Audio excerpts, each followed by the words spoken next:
Trop bonne, trop cool, c'est le podcast des gens gentils. Ceux qui disent pardon quand on les bouscule. Ceux qui s'inquiètent des autres avant même de s'inquiéter pour eux-mêmes. Ceux qui disent bonjour dans la rue sans passer pour des fous. Et ceux qui tiennent la porte à la vieille dame à la boulangerie. Oui, ça existe encore des gens comme ça. Et c'est pour tous ces super-héros invisibles que j'ai créé cette safe place.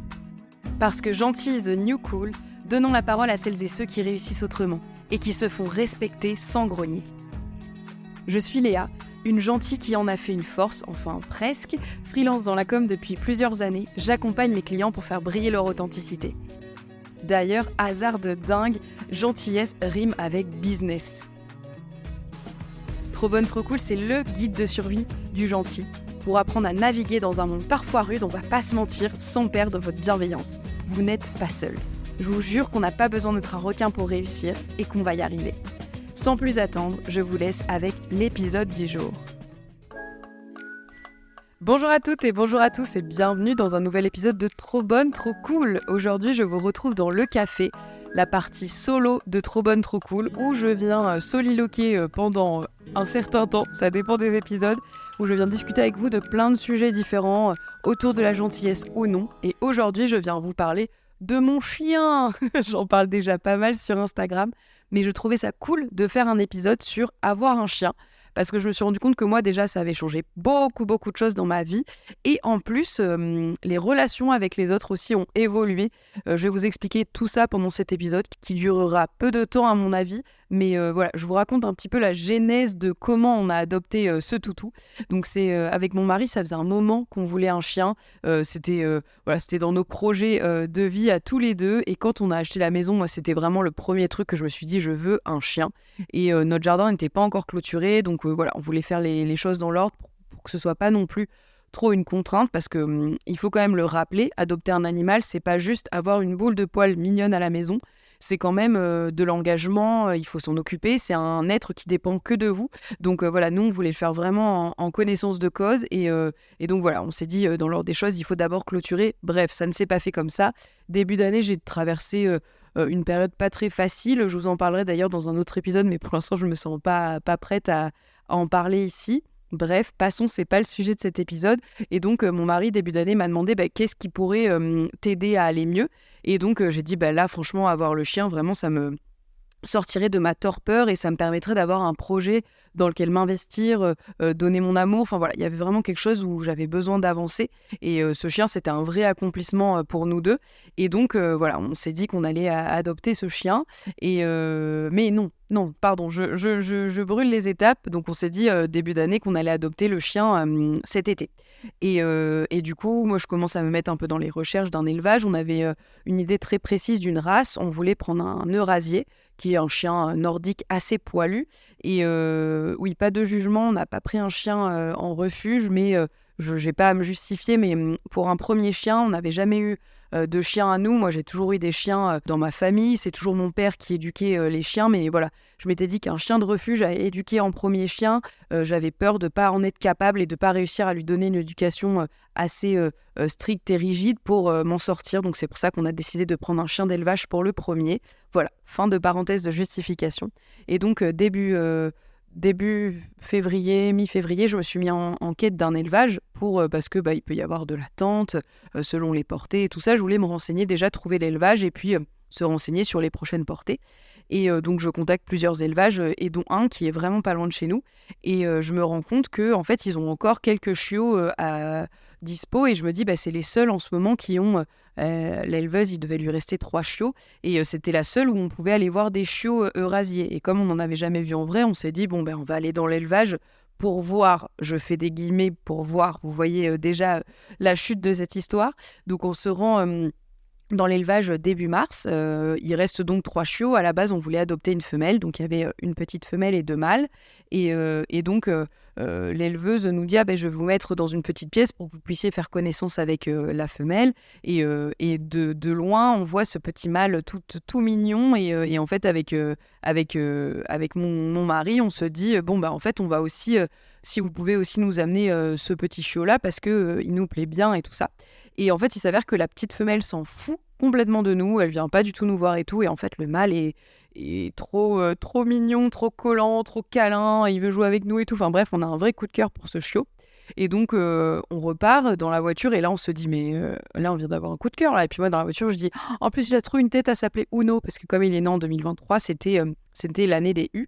Et donc, ça fait tilt avec mon mec, on se dit, mais oui, c'est lui, quoi. Et en fait, pendant tout le week-end, ça nous travaille parce qu'on se dit, bah non, on peut pas prendre la décision comme ça. À la base, on s'était dit cet été. Enfin bref, on commence à tergiverser sur pas mal de points, les pour, les contre, machin. Et en fait, on se dit... ouais, mais si on retrouve pas ça avec un autre chiot, enfin voilà, on s'invente des excuses et on se dit, bon, faut qu'on aille le revoir quand même parce que là, il faut quand même savoir si l'étincelle est toujours là, quoi. C'est vraiment comme une rencontre amoureuse. Et donc, on reprogramme une visite chez l'éleveuse qui savait déjà qu'on allait l'adopter si on revenait. Et donc, on retourne le voir et en effet, on se dit que c'est lui, c'est l'élu et qu'on a trop envie de l'accueillir à la maison. Donc ça s'est fait assez vite, même si c'était une décision finalement très réfléchie depuis plusieurs années. Mais voilà, c'était pas dans l'ordre des choses parce que, en effet, en mars, on n'avait pas encore clôturé le terrain. Mais on s'est dit, oh, bah, quand il sera chiot, de toute façon, il restera pas mal à l'intérieur et tout ça. Donc bref, on adopte ce chiot qui débarque chez nous tel un ouragan d'amour. Et en fait, ça a tout changé. Enfin, ça a changé notre rythme de vie, notre façon de voir aussi la vie. Ça peut paraître très cliché, mais l'ordre des priorités, un chien, si vous allez mal, lui, il s'en fout que vous alliez mal. Il a besoin de sortir, il a besoin de manger, il a besoin de sortir faire pipi. Enfin, vous voyez, il y a vraiment ça repart en fait de la base un peu de... Je sais pas, des besoins, vraiment des besoins de base. Et du coup, moi, ça m'a fait vachement de bien pour me remettre un peu les pieds sur terre, d'arrêter aussi de dramatiser certains éléments. Enfin voilà, ça m'a fait vachement de bien, ça m'a fait vachement avancer sur des sujets et tout ça. C'est énormément par contre de temps, d'engagement. Je pense qu'on l'avait pas anticipé à ce point-là. Donc nous, on est contents parce qu'on est tous les deux tout le temps à la maison. On a la chance de travailler tout le temps en télétravail. Et donc, c'est un chien qui est jamais tout seul, qu'on accompagne dans toutes les étapes de sa vie. Et c'est même, on fait le chemin inverse de gens qui laissent beaucoup leur chien tout seul. Nous, on doit l'apprendre à être tout seul pour pas développer une anxiété de la solitude. Donc voilà, c'est tous ces trucs-là. On apprend beaucoup de trucs. Et moi, je crois que je marche beaucoup aussi avec ça. J'adore la nouveauté, hein. Moi, je suis quelqu'un qui se nourrit de ça. Et donc là, ce chien, c'est plein de nouveautés. C'est tout réapprendre en fait d'un être, de savoir ce qu'il faut le faire, pas faire, comment on s'accorde aussi dans notre couple pour l'éduquer. Enfin, c'est un vrai chemin à deux. Je trouve ça trop bien aussi. Et ça, je pense que je l'avais pas trop anticipé. Pour moi, c'était cool d'avoir un chien. J'avais envie d'avoir un chien, mais j'avais pas vu tout ce que ça cachait derrière. Et donc, c'est sûr, hein, c'est de l'organisation, c'est du temps, c'est comme je vous expliquais, c'est de l'engagement. Mais en fait, c'est tellement cool, c'est tellement un projet. Je sais pas, moi, ça me nourrit énormément. Et puis, de toute façon, voilà, c'est le plus beau chien du monde et le plus gentil de la Terre, en toute objectivité, bien sûr. Et d'ailleurs, c'est rigolo parce que dès qu'on croise des gens dans la rue, c'est aussi ça que je voulais vous expliquer. Ça a vraiment changé notre manière d'interagir avec les autres et la manière dont les gens interagissent avec nous. Nous, on se promène souvent dans notre village, du coup, avec notre chien. On le sort 1 heure et demie par jour. Dans le village, et moi je marchais déjà beaucoup avant d'avoir Uno, et je croisais des gens, hein, on se disait bonjour et tout ça, mais là depuis qu'on a Uno, je me rends compte que les gens sont beaucoup plus ouverts, beaucoup plus avenants. Il y a vraiment un truc de, je sais pas, ils ont un chien et du coup ça fait ça nous met dans une case de gens accessibles et gentils. Je sais pas comment expliquer, mais j'ai vraiment vu une attitude différente chez les gens depuis qu'on a Uno. Et chose vraiment drôle, bon, hormis qu'il le trouve magnifique, en toute objectivité, comme je disais, il l'est. mais hormis ça, c'est qu'il nous dit « Oh là là, il a l'air vraiment gentil !» Et je me suis dit « Punaise, c'est trop cool quand même, les choses sont bien faites. » J'ai pris un chien qui est gentil. C'est une race qui est vraiment catégorisée comme une race gentille. Enfin voilà, je sais pas, les Eurasiers, vous pourrez vous renseigner si ça vous intéresse, mais c'est vraiment, voilà, c'est une race douce, calme, et vraiment la gentillesse, ça les caractérise beaucoup. Donc je me suis dit, bon, bah, je vais jusqu'au bout de trop bonne, trop cool et de la gentillesse. Je prends même un chien gentil, c'est quand même assez drôle. Tout ça pour vous dire que avoir un chien, c'est donc comme je disais, c'est de l'engagement et il faut pas le faire par-dessus la jambe. Et par contre, c'est trop cool parce que, je sais pas, les gens voilà, sont beaucoup plus ouverts, beaucoup plus cool. Et ça permet de nouer des liens aussi, même si on s'est pas fait des amis. Hein, mais moi, c'est vraiment mon but. Je me dis, avec mon chien, en fait, on peut rencontrer des gens parce que les gens sont plus ouverts. Et donc, quand on croise des gens avec d'autres chiens, on discute un peu et tout ça. Je sais pas, c'est un peu une famille. J'ai l'impression que c'est comme les motards, vous savez, dans la rue, sur la route, qui se disent, qui se font un signe. Bah là, j'ai l'impression que les gens avec les chiens, on appartient à la même secte, j'allais dire, c'est pas le bon mot, mais au même groupe. Enfin voilà, il y a vraiment un truc où je sais pas, on rentre dans une autre catégorie, on a un chien, quoi. Et voilà, je trouve ça vraiment drôle. Pour avoir toujours eu des chiens dans ma famille, je l'avais pas du tout vu parce que c'était pas mon chien. Et là, le fait d'être propriétaire de ce chien, ça fait une dynamique qui est vraiment différente et on s'investit énormément pour lui, pour son bien-être et tout. On s'inquiète aussi beaucoup. D'ailleurs, mon père et ma belle-mère m'ont bien fait comprendre qu'on était des stressés du chien, comme ils m'ont dit ce week-end. Donc oui, peut-être qu'on est des stressés du chien, mais c'est le premier, on a envie de faire les choses bien. Et oui, on s'inquiète beaucoup, on se pose beaucoup de questions et tout, mais je crois que c'est OK. Je crois que c'est bien aussi de pas prendre tout pour acquis. Nous, on s'y connaît pas en avoir un animal, donc on a envie de faire les choses bien. Voilà, j'espère que cet épisode vous aura plu. N'hésitez pas à m'envoyer un message si vous aussi vous avez un animal de compagnie et que ça a changé beaucoup de choses dans votre vie. Moi, en tout cas, je sais que ça m'apporte énormément de joie, ça me fait bouger, niveau mental, je trouve que je vais beaucoup mieux depuis qu'il est là. Donc voilà, c'est cliché de ouf ce que je vous raconte, mais ça a été une vraie thérapie pour moi d'adopter ce chien. Et d'ailleurs, ma psy m'avait dit que c'était peut-être le bon moment de le faire et je crois qu'elle a eu raison.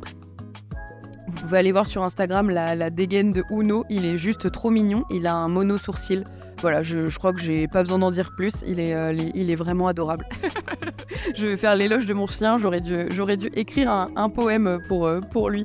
En tout cas, prenez soin de vous, ayez des animaux, c'est la vie. Et ceux qui n'en ont pas, c'est pas grave, profitez des animaux des autres. Moi, je trouve que c'est une jolie valeur. Ceux qui aiment les animaux, je trouve que ça les catégorise aussi comme personnes gentilles, je sais pas comment dire, mais quelqu'un qui arrive et qui dit « Oh non, moi, les animaux, c'est pas mon truc. » Je trouve que ça dénote quelque chose de pas très... j'allais dire pas très bienveillant, c'est un peu fort, mais je sais pas. Moi, j'ai tendance à me dire, ceux qui aiment les animaux, c'est que vraiment, ils aiment aussi les gens, quoi. Bref, je n'irai pas plus loin. Je vous donne rendez-vous dans une semaine pour un nouvel épisode de Trop bonne, trop cool, les gens gentils. Cette fois-ci, je serai avec un ou une super invitée que j'aime beaucoup. Vous vous en doutez, c'est toujours le cas. N'hésitez pas à mettre 5 étoiles sur la plateforme de podcast que vous utilisez. Ça soutient vraiment ce podcast fait maison. D'ici là, prenez soin de vous. Je vous fais des bisous et je vous dis à très vite.